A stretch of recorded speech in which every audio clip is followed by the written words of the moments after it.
Death is always near, though we rarely speak its name. It sits quietly in the corner of every room we enter, listening, patient.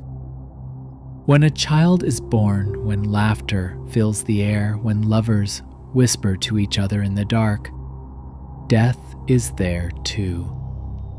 We live as if it were distant, something reserved for the very old or the very unlucky. But the truth is, death is woven into every breath we take. Each heartbeat is both a beginning and an ending. Imagine walking through an ancient forest. The trees rise like pillars, their roots clutching the soil where countless creatures have returned to dust. Death is not separate from life here. It is the soil itself, feeding what comes next. And yet, unlike the trees, unlike the animals, we humans carry a burden. We know. We know this fragile story will end. And that knowledge shapes us in ways we often cannot admit. Heidegger once said, "As soon as a human being comes to life, he is old enough to die." Perhaps that is why death haunts us, because it is not an intruder but a companion that arrives with birth and stays until the very end. Different cultures have faced this companion in their own ways. In Mexico, Dia de los Muertos paints skulls in bright colors, turning mourning into a festival of remembrance. In Japan, impermanence is embraced through the falling cherry blossoms, each petal a reminder that beauty is fleeting. These traditions do not push death away, they weave it into life, making it less a terror and more a mirror. What would it mean if we lived this way? If we carried death not as an enemy, but as an unseen friend, urging us to look more closely at what is here now.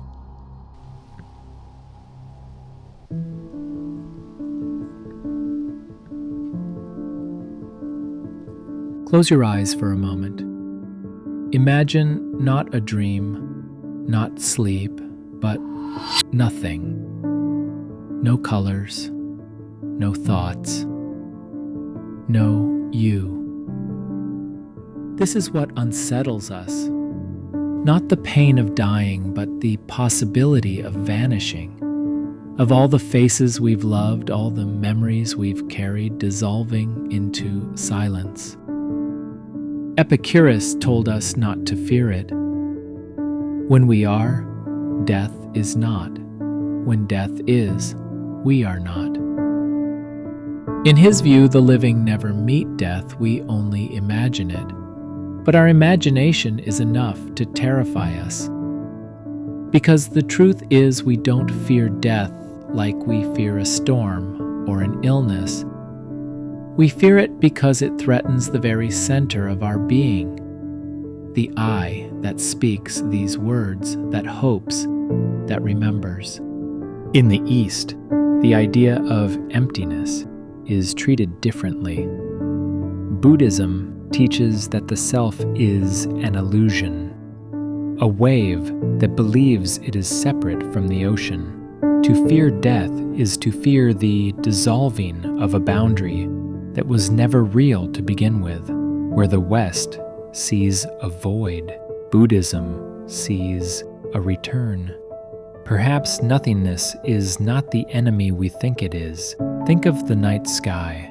Its vast darkness does not erase the stars, it makes them shine. Could death be the horizon that gives our days their shape? The silence at the end of the song is what makes the melody precious. Without it, there would only be noise, without beginning or end.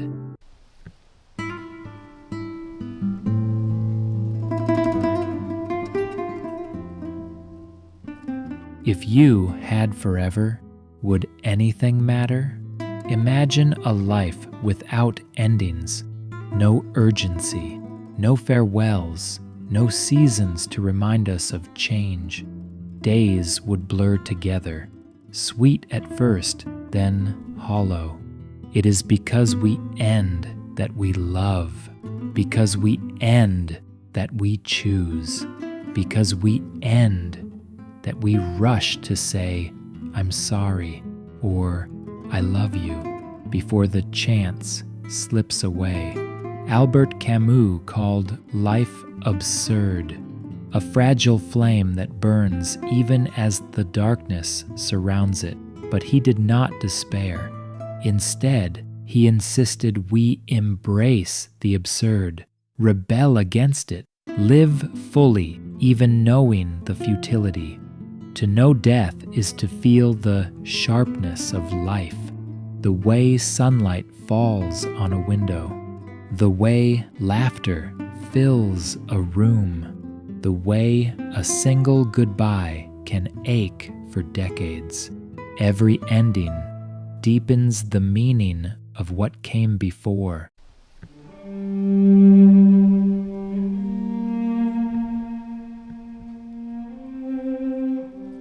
When Leo Tolstoy faced his own mortality, he was tormented by the thought that death would erase everything. Yet what he discovered was this: meaning lies not in permanence, but in connection. Think of the stories you've heard from your grandparents, the habits you carry that once belonged to someone long gone, the love you've received that still shapes the way you move through the world. Death ends a life, but not always its ripples. Hannah Arendt wrote that what humans seek is not just survival, but a kind of immortality through action, deeds that ripple outward, shaping the world long after we are gone. We see this in monuments, in works of art, in revolutions, but we see it too in small acts, a kindness remembered, a word that changes someone's path. One day, even our names may vanish, but the kindness we offered, the courage we showed, the beauty we created, these can echo long after the body has gone silent.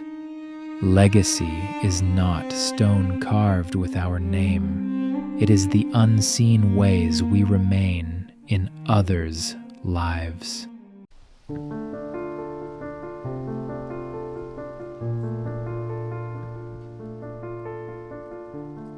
From the first graves marked with flowers, humanity has tried to soften the silence of death with stories. The Egyptians weighed the heart against a feather. The Hindus spoke of endless rebirths. The Christians of a heaven beyond the veil. Each myth a different answer, but born of the same need, to say that the end is not the end. Even today, in a secular age, we do the same. We speak of living on in memory, of genetic legacy, of art and culture as immortality. Ernest Becker argued that much of human culture is an attempt to deny death. Our monuments, our achievements, our myths, all of them whispers into eternity. We were here. But maybe stories are not just denial. Maybe they are our way of weaving death into life. By telling them, we honor the dead, we comfort the living, and we remind ourselves that even in silence, meaning can remain.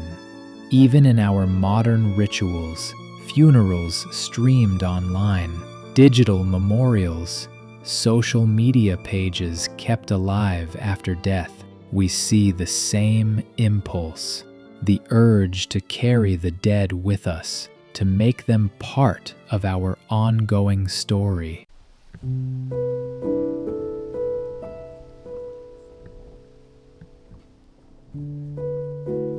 Still, when the room grows quiet, the questions return. What is it to die? Will there be something or nothing? Kafka once wrote, "The meaning of life is that it ends." brutal and yet true. Death gives life its shape, its urgency.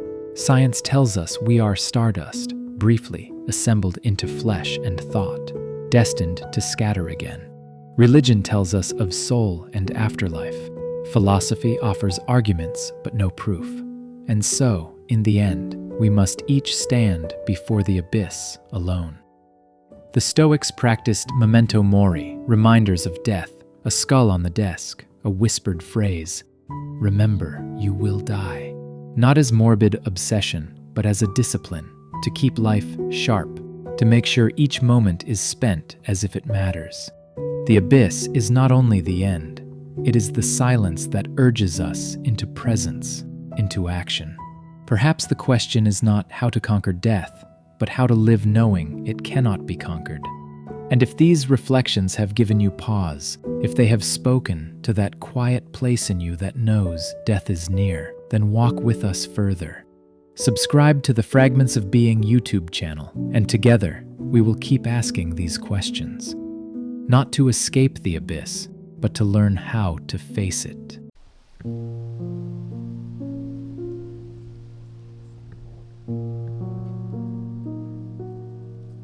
Socrates, calm before the hemlock, told his friends, "To fear death is to pretend to wisdom we do not have." He believed no one knows what death truly is. It might even be a gift. And what does it mean to die well? Not to live without fear, but to live without regret. To spend our days not in denial, but in gratitude. To treat each morning as something fragile, something undeserved, something luminous. Rilke once wrote that death is our friend precisely because it brings us into absolute presence with all that is here. In his view, to turn toward death is not despair, but intimacy, a way of finally belonging to life. Think of all the unfinished conversations, the words we hesitate to say. Death is the reminder that time is not endless, that the chance to love, to forgive, to create is always slipping away.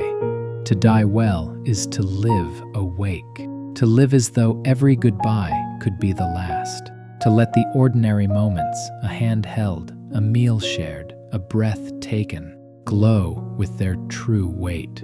Death, after all, is not only an ending, it is a mirror. It shows us, again and again, are you living as if this mattered? Are you giving what you would not want to leave unsaid? Are you waiting for tomorrow, or are you alive now? Perhaps that is the final lesson. To learn how to die is to finally learn how to live.